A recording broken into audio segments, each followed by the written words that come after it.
दोस्तों नमस्कार, मैं मनीष कौशल आपके लिए बीएड स्पेशल एजुकेशन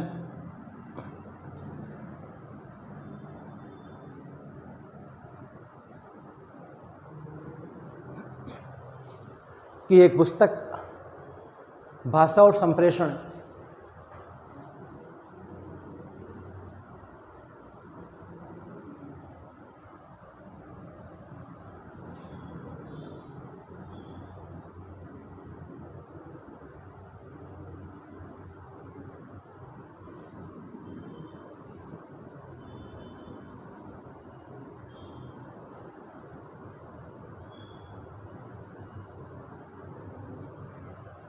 इसके बारे में चर्चा करेंगे।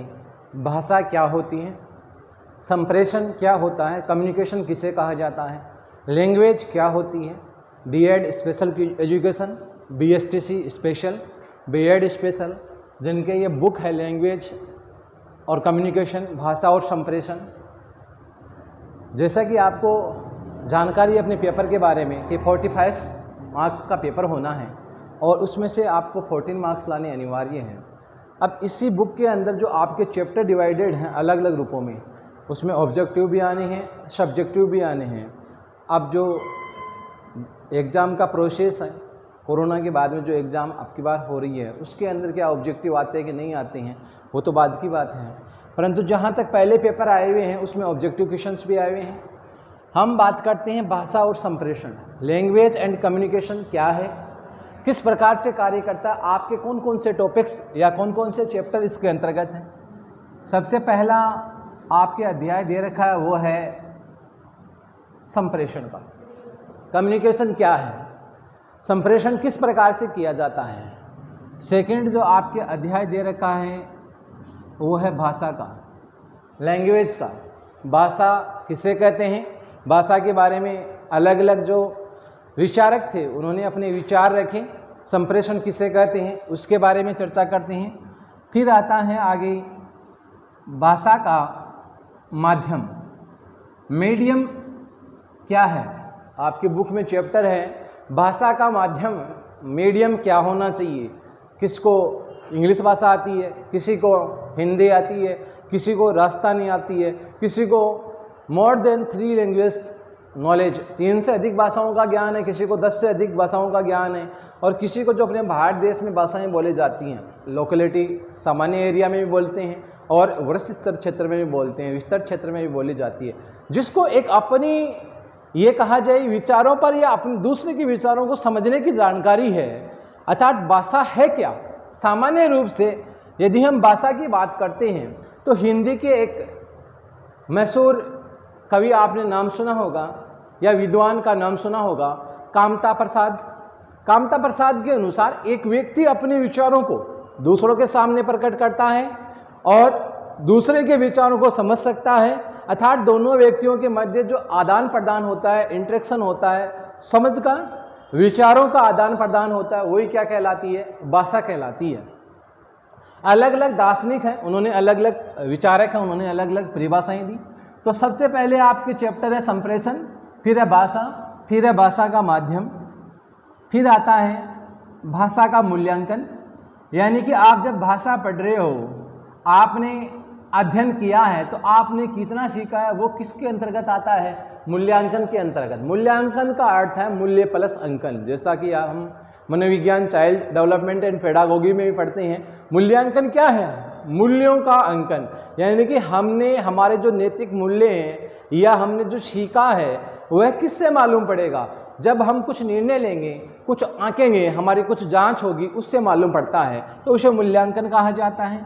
उसके बाद आता है कि आप भाषा का अर्जन कैसे कर सकते हो, भाषा का अर्जन किस तरीके से कर सकते हो, यह भी आपके अध्याय है।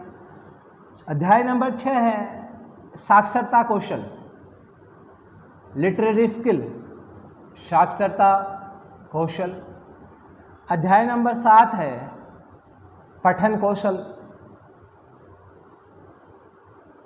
अध्याय नंबर 8 है लेखन कौशल।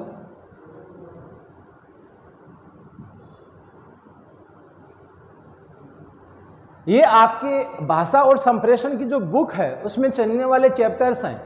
अब 8 चैप्टर हैं, 45 मार्क्स कैरी करने हैं, यानी कि लगभग ईच चैप्टर, प्रत्येक जो सब विषयवार जो चैप्टर है आपके बंटवारा किया हुआ है वह लगभग 6 मार्क्स के तकरीबन आना है, यानी कि 5.5 मार्क्स होते हैं, किसी में 5 का आएगा तो किसी में 6 का आना है।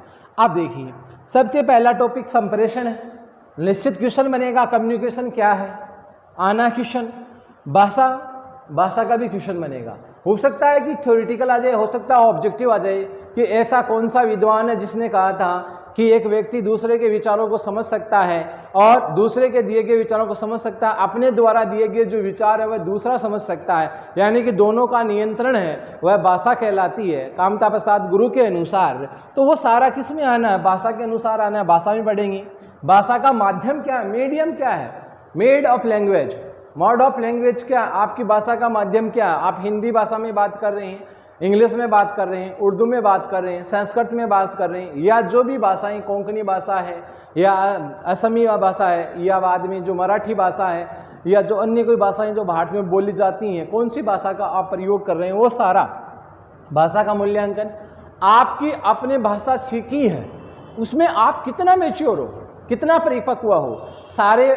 यदि हम ये कहें कि जो राजस्थान में हम रहते हैं तो राजस्थान के जो व्यक्ति हैं सबको राजस्थानी भाषा नहीं आती। राजस्थान की भाषाओं का जो कल्चर है, सांस्कृतिक विनिवेश है, वह भी अलग अलग भागों में बटा हुआ है। मारवाड़ की अलग बोली है, मेवाड़ की अलग है, कहीं पर मेवाती बोली जाती है, कहीं पर अहिरवाटी बोली जाती है, कहीं पर गोडवाड़ी बोली जाती है, कहीं पर राजस्थानी बोली जाती है। आप देखो सारा अलग अलग सामंजस्य, परंतु हिंदी भाषा को समझने में सबको कोई परेशानी नहीं, हिंदी भाषा सब समझते हैं। पर यही व्यक्ति यदि हम यहाँ से यदि आसाम जाएं या दक्षिणी भारत में जाएं तो वहाँ पर अपनी लैंग्वेज को समझाने में दूसरे के सामने समस्या आती है। अर्थात हम ये कह सकते हैं कि दो व्यक्ति जब अपने विचारों का आपस में आदान प्रदान करते हैं तो वो सारा संप्रेषण में आता है। और यदि दोनों को यदि पूर्णतः वाक शक्ति, बोलने की शक्ति, बातचीत करने की शक्ति, यदि उस पर परिपक्वता हासिल है उस एक पर्टिकुलर भाषा में, तो वो सारा भाषा के अंतर्गत आता है। भाषा का अर्जन का मतलब होता है अर्जित करना। हम किससे स्वीकार करें दूसरी भाषा को, यानी कि हिंदी बोलने वाला अंग्रेजी भी बोल सकता है, अंग्रेजी बोलने वाला उर्दू भी बोल सकता है, संस्कृत भी बोल सकता है। यानी कि हम नया ज्ञान कैसे सीखें, जहाँ चाइल्ड डेवलपमेंट और पेडागोगी जो आपकी सब्जेक्ट है शिक्षण शास्त्र है, उसमें टॉपिक का अधिगम का सीखना एक कला है। सीखना क्या है, एक कला, learning is a art, definition है। अब देखिए कोई भी बालक है वह कैसा ज्ञान ग्रहण करेगा, वह निर्भर करता है उसके विकास पर कि वह किस प्रकार से डेवलप हुआ है, वह कैसा ज्ञान सीखा है, वह नया ज्ञान सीखेगा कि नहीं सीखेगा। कई ऐसे व्यक्ति भी हैं जो अनपढ़ हैं फिर भी उन्हें बहुत सी भाषाओं का ज्ञान है, बहुत सी लैंग्वेजेस के बारे में जानकारी है। जैसे एग्जाम्पल बताया जाए कि कोई टूरिस्ट गाइड है, वह अनपढ़ है परंतु टूरिस्ट को घुमाता रहता है, विजिट करवाता रहता है, वह अलग अलग के संपर्क में आता है तो सबसे वह भाषा क्या करता है, अर्जित करता है। अर्जित करने के बाद में उसे अलग अलग भाषाओं का, जर्मन का भी ज्ञान हो जाता है, फ्रांस का भी हो जाता है, रशियन का भी हो जाता है। तो ये सारा क्या है, भाषा का अर्जन कैसे किया जाता है, क्या समस्या आती है वो भी पढ़ेंगे। साक्षरता कौशल, लिटरेरी स्किल, यानी कि साक्षरता, एक साक्षर किसे कहा जाता है, साक्षर किया कैसे जाए। एक भाषा को पढ़ाने के लिए सामान्यतः साक्षरता क्या है, क्या रूपरेखा रखी गई है।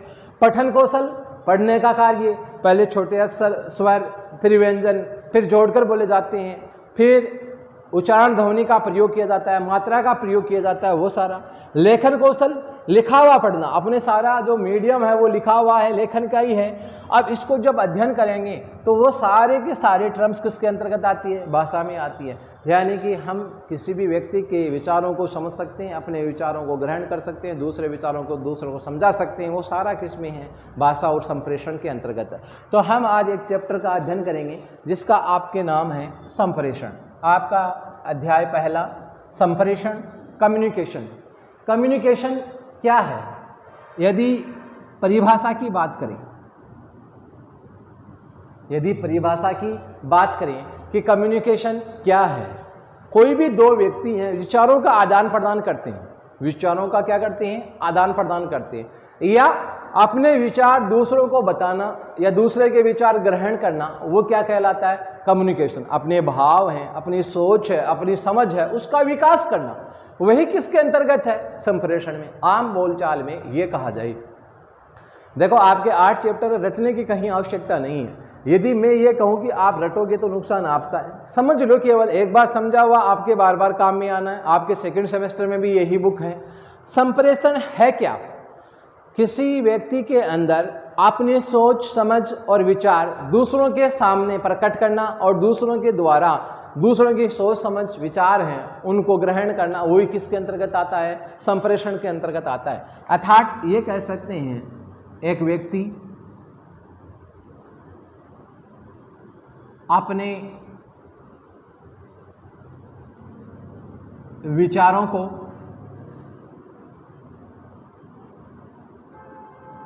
प्रकट करता है,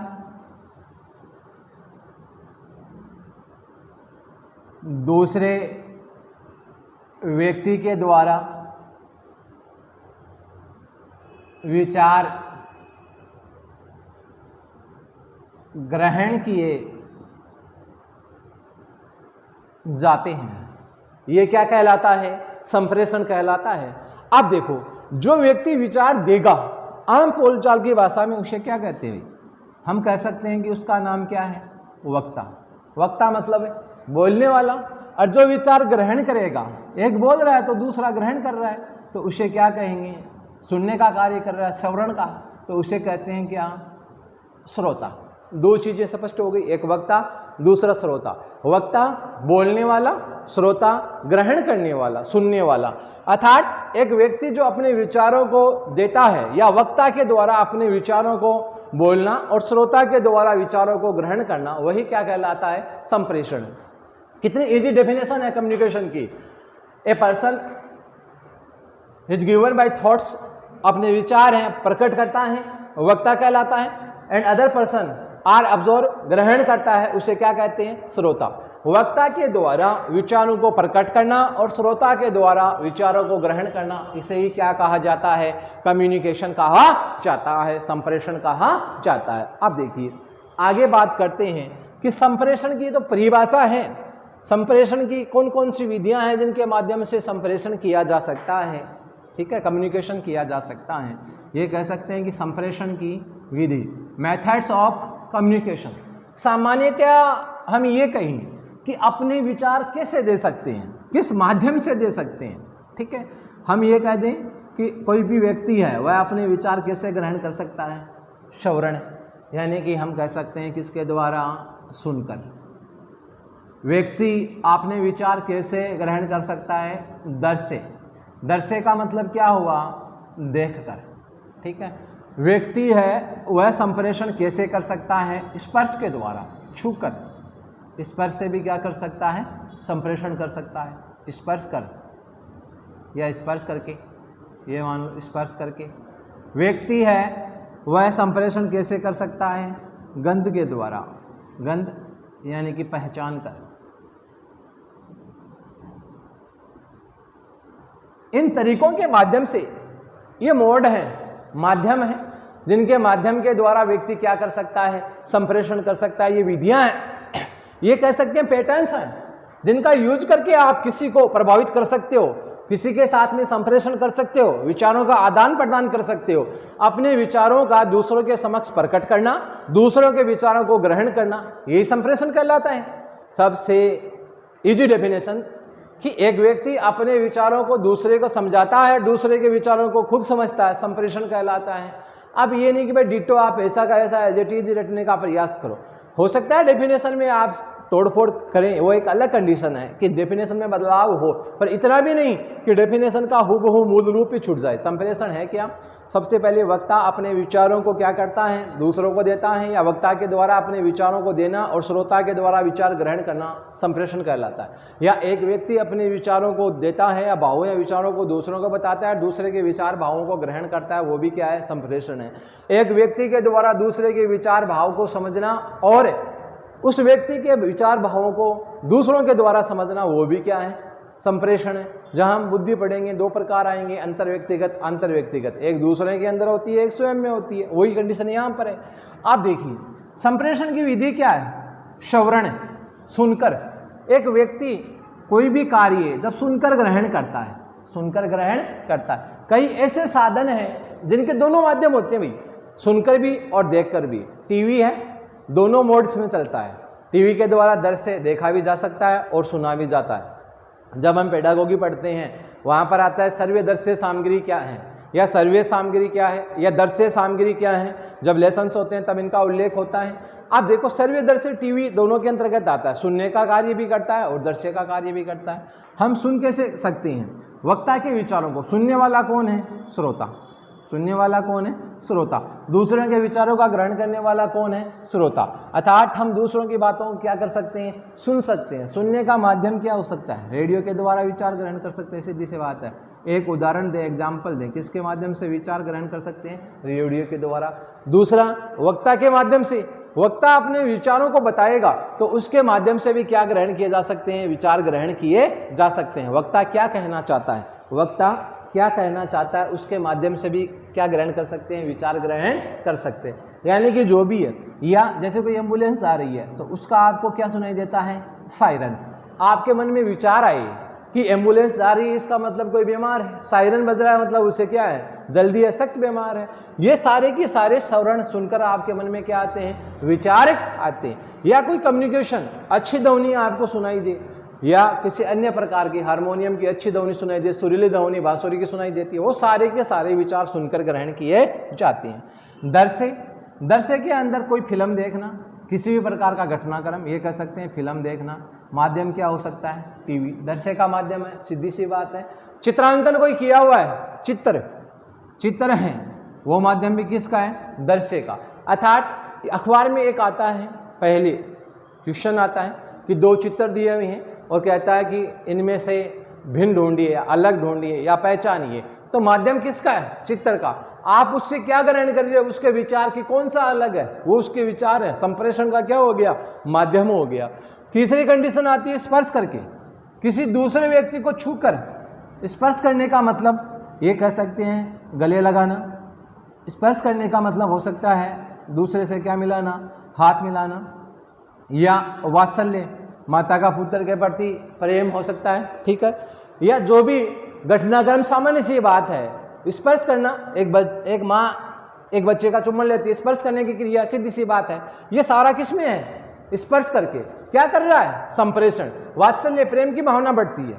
गले लगाना है, मेलजोल की भावना है, हाथ मिलाना है, दोस्ताना भाव, स्पर्श के द्वारा कौन से विचार ग्रहण किए। दूसरी बात फिर आती है क्या, गंध।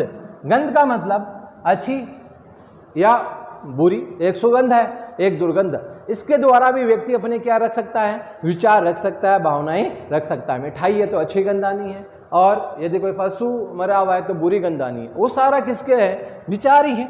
संप्रेषण का मतलब क्या है, विचार। एक व्यक्ति जिसके माध्यम से अपने विचारों का आदान प्रदान कर सकता है या दूसरे के विचारों को ग्रहण कर सकता है, वो माध्यम क्या कहलाता है, संप्रेषण। यानी कि दो व्यक्तियों के मध्य विचारों का आदान प्रदान होना, वक्ता के द्वारा कहना और श्रोता के द्वारा सुनकर ग्रहण करना, वो सारा किसके अंतर्गत आता है, संप्रेषण के अंतर्गत आता है। तो संप्रेषण किसे कहा जाता है, वक्ता के द्वारा विचारों को देना और श्रोता के द्वारा सुनकर विचार ग्रहण करना, वो क्या कहलाता है, संप्रेषण। संप्रेषण की विधि क्या है, कौन से तरीके जिनसे संप्रेषण किया जा सकता है। सामान्यतः सुनकर संप्रेषण कर सकते हैं, देखकर कर सकते हैं, स्पर्श करके कर सकते हैं, और गंध या पहचान से संप्रेषण कर सकते हैं। आप देखिए ये तो है संप्रेषण की विधि। अब अवयव या घटक कहें कि इस संप्रेषण के कौन से भाग हैं जिनके माध्यम से कोई भी व्यक्ति है वह आसानी से संप्रेषण कर सकता है, अपने विचारों का आदान प्रदान कर सकता है। सामान्य सी बात है, दो चीज़ों का होना आवश्यक है। एक तो किसका, वक्ता का, और दूसरा किसका, श्रोता का। दो व्यक्ति तो चाहिए, वरना संप्रेषण करेगा किससे। अकेला व्यक्ति क्या संप्रेषण कर सकता है, अपने विचारों को दूसरों को बता सकता है, नहीं बता सकता। अर्थात मैं भी आपके साथ में यदि जुड़ा हुआ हूं तो वो संप्रेषण का माध्यम है, वो चाहे फोन के द्वारा है या चाहे क्लास के द्वारा है, वो भी एक संप्रेषण का मोड ही है, देखकर भी है और सुनकर भी है। आप देखिए वक्ता है वह अपने क्या देता है, संदेश। वक्ता क्या देगा, संदेश देगा, बोलने वाला संदेश देता है, और उस संदेश को ग्रहण कौन करता है, श्रोता। ग्रहण कौन करता है, श्रोता ग्रहण करता है। वक्ता जैसे मैं हूं, मैंने कुछ कहा, आपने उसे क्या किया, ग्रहण किया, आप क्या हो गए, श्रोता, सुने, और सुनने के बाद में आप वापिस उसका क्या करते हो, अनुकरण। अनुकरण को कहते हैं भाई दोहराना। किसका कार्य कर रहे हो, दोहराने का कार्य कर रहे हो। वो आपके क्या बन गए, संदेश बन गए, और वापस कहाँ तक पहुँचते हैं, वक्ता तक। अर्थात आप ये वीडियो देख रहे हो, आपको क्लास कैसी लगी, आपका रिस्पॉन्स आएगा। तो वक्ता कौन हुआ, मैं। श्रोता कौन हुए, आप। संदेश का माध्यम क्या हो गया, वीडियो हो गया। इसके द्वारा आपने टॉपिक कौन सा पढ़ा, संप्रेषण का। अब आपने अनुकरण किया या आपने दोहराया, दोहराने की क्रिया अनुकरण में आती है। अब आप अनुकरण करते हो, अनुकरण यदि हिंदी में पढ़ते हो तो अलग अलग प्रकार का होता है। वाचन की जो क्रिया है, पढ़ने की क्रिया है, वो अलग अलग प्रकार की होती है। मौन वाचन, सहस्वर वाचन, अनुकरण वाचन अलग अलग रूपों में किया जाता है, ठीक है। आपने कितना ग्रहण किया वो इसी के द्वारा मालूम पड़ेगा, इसी के द्वारा ही मालूम पड़ेगा, अनुकरण के द्वारा ही मालूम पड़ेगा। आप दोहरा रहे हो तब आपको मालूम पड़ेगा कि आपने कितना ग्रहण किया है।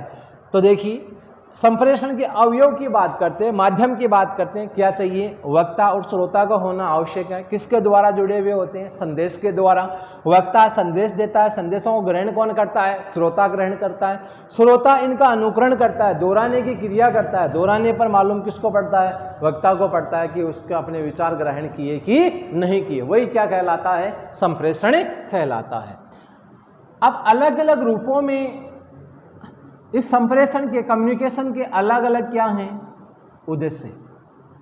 क्या है, उद्देश्य है, एम्स है। अपना एम क्या है, स्पेशल डीएड एजुकेशन, जिसके द्वारा स्पेशल एजुकेशन का क्या बनना है, टीचर बनना। ये अपना उद्देश्य है, ठीक है। इस उद्देश्य की पूर्ति के लिए हम क्या कर रहे हैं, एम है, एफर्ट लगा रहे हैं। हम अपने लक्ष्य को क्या प्राप्त करना चाहते, लक्ष्य तक जाना चाहते हैं, प्राप्त करना चाहते हैं। उद्देश्यों के द्वारा लक्ष्य तक पहुंचा जाता है।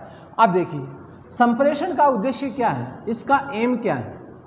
सबसे पहला, संप्रेषण होना कैसा चाहिए, इंस्ट्रूमेंटल, उपकरणीय। संप्रेषण कैसा होना चाहिए, उपकरणीय होना चाहिए। संप्रेषण है वह कैसा होना चाहिए, नियमित, लगातार होना चाहिए। संप्रेषण है वो कैसा होना चाहिए, व्यक्तिगत होना चाहिए। संप्रेषण है इसका माध्यम कैसा होना चाहिए, अन्वेषणात्मक।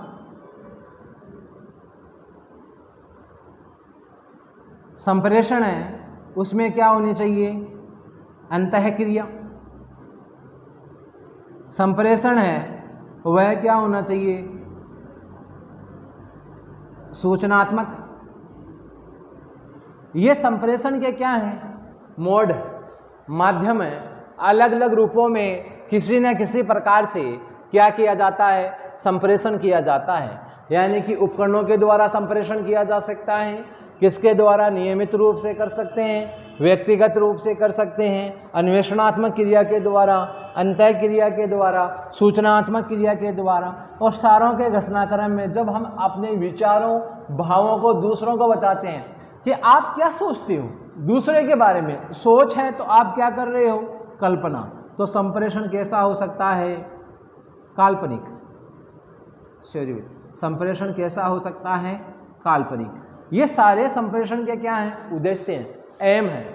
देखिए सबसे पहला क्या आता है, उपकरणीय, फिर क्या है, नियमित, रेगुलर, फिर क्या है, व्यक्तिगत, पर्सनल, फिर क्या है, अन्वेषणात्मक, ह्यूरिस्टिक जिसे बोला जाता है, अंतःक्रिया, इंटर कम्युनिकेशन, सूचनात्मक, इंफॉर्मेटिव, काल्पनिक यानी कि विचारात्मक, अपने विचार दूसरों के समक्ष पहुँचे कि नहीं पहुँचे, वो क्या कहलाता है, काल्पनिक। अब देखिए एक एक पर चर्चा करते हैं। उपकरणीय, इंस्ट्रूमेंटल। हम सामान्य से ये कहें कि इंस्ट्रूमेंट का सहारा क्यों लेते हैं। आज का जो जनरेशन है या आज का जो युग चल रहा है वो इंस्ट्रूमेंटल उपकरणीय है, आर्टिफिशियल इंटेलिजेंस पर आधारित है, एआई पर आधारित है। उसके द्वारा कार्य क्या हो गया, आसान हो गया। कार्य क्या हो गया, आसान हो गया। एक फ़ोन कॉल के माध्यम से, जो वीडियो कॉल के माध्यम से 20 से 50 व्यक्ति या अधिक व्यक्ति जुड़ सकते हैं। यह माध्यम किसका है, संप्रेषण का। एक प्लेटफॉर्म पर आ सकते हैं, अलग अलग लोगों को दूसरे के लोगों की विचारधारा के बारे में जानकारी मिलती है। जब आर्टिफिशियल इंटेलिजेंस का इतनी नॉलेज नहीं थी, इतना डेवलप नहीं था, तो क्या ऐसा हो सकता था, नहीं हो सकता था। तो हम ये कह सकते हैं कि संप्रेषण का जो माध्यम है वो कैसा है, उपकरणीय, इंस्ट्रूमेंटल के द्वारा अपना जो कार्य है, जो कम्युनिकेशन का कार्य है वो क्या हो गया, आसान हो गया। वो क्या हो गया, इजी हो गया, सहूलियत हो गई। वो सारा ही किसमें है, उपकरणीय में। नियमित मतलब रेगुलर, रेगुलर घटनाक्रम। हम यदि किसी के साथ में लगातार जुड़े रहते हैं, यदि आपका दोस्त है, यदि आप उसके साथ वाद संवाद लगातार कर रहे हो, या तब तो उसको समझ सकते हो। यदि आप उसके साथ में जैसे लगातार जुड़े हुए, फिर 5 साल तक गैप मिल गया, उसके साथ नहीं जुड़े, तो परिवर्तन आप में भी हुआ, परिवर्तन उसमें भी हुआ। कितना हुआ है वो आपस जब कनेक्टिविटी होती है तब पता चलता है। तो नियमित रूप से संप्रेषण जो विचार है, भावनाएं हैं, वो नियमित रूप से आदान प्रदान होते रहने चाहिए। व्यक्तिगत, पर्सनल, यानी कि दो व्यक्ति, निजी व्यक्ति, उनका ये पर्सनल तरीका भी है कि वो किसके द्वारा वार्तालाप करते हैं, अपने विचार भावों का आदान प्रदान करते हैं। हो सकता है टेलीफोन का माध्यम हो सकता है कि पर्सनल बैठ के, हो सकता है आई कांटेक्ट के द्वारा हो, किसी भी माध्यम के द्वारा, यानी कि व्यक्तिगत रूप से पर्सनल जिसे कहा जाता है, वो माध्यम संप्रेषण का जिसके अंतर्गत आता है उसे व्यक्तिगत कम्युनिकेशन, पर्सनल कम्युनिकेशन कहा जाता है। अन्वेषणात्मक, खोज। अन्वेषणात्मक क्या होता है, खोज, नई खोज के बारे में चर्चा, नई घटनाक्रम के बारे में चर्चा, कि वर्तमान में हम ये कहें कि अपना जो प्रधानमंत्री होगा वो कौन होगा, उसके बारे में यदि विचार किया जाए, यदि भावों का आदान प्रदान किया जाए, या आगामी सीएम कौन होगा उसके बारे में आदान प्रदान किया जाए, विचारों या भावों का आदान प्रदान किया जाए दो व्यक्तियों के मध्य में, तो वो सारा किसके अंतर्गत आता है, अन्वेषणात्मक या खोज संप्रेषण के अंतर्गत आता है, ह्यूरिस्टिक संप्रेषण में आता है। अंतःक्रिया, इंटरेक्शन, इंटरेक्शन का मतलब समझ, इंटरेक्शन अकेला कर नहीं सकता, अंतःक्रिया होने के लिए दो व्यक्तियों का होना आवश्यक है। अब एक व्यक्ति के द्वारा दूसरे व्यक्ति या दूसरे के भावों को समझना, और दूसरे के भावों को पहले व्यक्ति के द्वारा समझना, अर्थात विचारों का आदान प्रदान करना, वही किसके अंतर्गत आता है, इंटरेक्शन में। अब सामान्य सी बात ये, अपने घर पर कोई आता है, कोई व्यक्ति आता है, अन्य व्यक्ति आता है, हम इंटरेक्शन करते हैं, तो ये करें कि उसका क्या कर सकते हैं, चरण स्पर्श करते हैं। चरण स्पर्श करते हैं तो सीधी सी बात ये है कि चरण स्पर्श से हमारे अंदर या जो ये सोचता है, व्यक्ति सोचता है, विचारों का आदान प्रदान या भावों का विनिमय कैसे होता है, स्पर्श करके। वो सोचता है कि इसके माता पिता सभी अच्छे संस्कार दिए हैं, वो सारा संप्रेषण का माध्यम है। आप या ये कह सकते हैं हाथ मिलाना इंटरेक्शन का तरीका है भाई, अंतःक्रिया का तरीका, वो भी संप्रेषण का क्या है, माध्यम है, समझ है, किस प्रकार से हम अपने भाव विचार दूसरों के सामने अंतःक्रिया के द्वारा दर्शाते हैं, वो सारा घटनाक्रम जिसके अंतर्गत आता है वो अंतःक्रिया उद्देश्य। सूचनात्मक, इंफॉर्मेटिव कम्युनिकेशन, यानी कि सूचनाओं का, भावनाओं का आदान प्रदान कर दें। अपने पास सूचना आ गई, बीएड स्पेशल एजुकेशन आपकी एग्जाम अगस्त में प्रस्तावित है, आप इस सूचना को दूसरे के पास में या दूसरे स्टूडेंट्स के पास में पहुंचाते हो, तो वो सूचना क्या हो रही है, पूछ रही है कि नहीं पूछ रही है, माध्यम क्या है, वो संप्रेषण ही है। आपने विचार, आपके पास सूचना मिलते अपने सहपाठी को बता दिया, या आपने जो कुछ सीखा है उसको दूसरे के आगे बढ़ाया है, ठीक है, वो सारा माध्यम किसका है, संप्रेषण। काल्पनिक, कल्पना करना, बैठे हुए हो क्लास में, बैठे हुए हो, कहीं बाहर बैठे रहे, दूसरा व्यक्ति आपसे टकराया, चेहरे पर हंसी का भाव है, वो कहता है कि सदा ही फूल की तरह मुस्कुराते रहो। अब फूल कभी मुस्कुराता नहीं है, परंतु उसकी भावना है कि जिस प्रकार से फूल खिलता है, सुंदर दिखाई देता है, इस प्रकार से आप भी हंसते हुए सुंदर दिखाई देते हो, वो उसके विचार हैं, कल्पना है उसकी।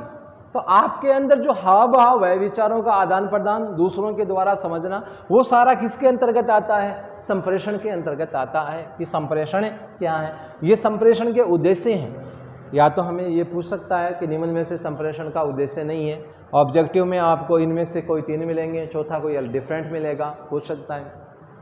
संप्रेषण की विधि जिसके लिए मूल रूप से दो चीज़ों का होना आवश्यक है, वक्ता और श्रोता, और तीसरा क्या चाहिए, संदेश चाहिए। बगैर संदेश के संप्रेषण हो नहीं सकता, ठीक है, वो उसके अवयव के अंतर्गत आता है। और विधि के अंतर्गत सर्वे है, दर्शे हैं, या गंध के द्वारा, या पहचान के द्वारा, या स्पर्श कर। तो ये भाषा और संप्रेषण का एक जो पहला टॉपिक संप्रेषण, उसके बारे में चर्चा कर रहे हैं पहले अध्याय के बारे में, कि संप्रेषण के उद्देश्य क्या है। उपकरणीय है संप्रेषण, फिर क्या है, नियमित होना चाहिए, रेगुलर, फिर क्या है, व्यक्तिगत पर्सनल होना चाहिए, अन्वेषणात्मक ह्यूरिस्टिक होना चाहिए, अंतःक्रिया इंटररिएक्शन होने चाहिए, सूचनात्मक इंफॉर्मेटिव होना चाहिए, इमेजिनेटिव काल्पनिक होना चाहिए। ये सारे संप्रेषण के उद्देश्य हैं। अब संप्रेषण क्या है, क्यों होता है, किस प्रकार से है। सामान्य रूप से ये कहा जाए, हम ये कह सकते हैं कि संप्रेषण क्या होता है, अर्थहीन।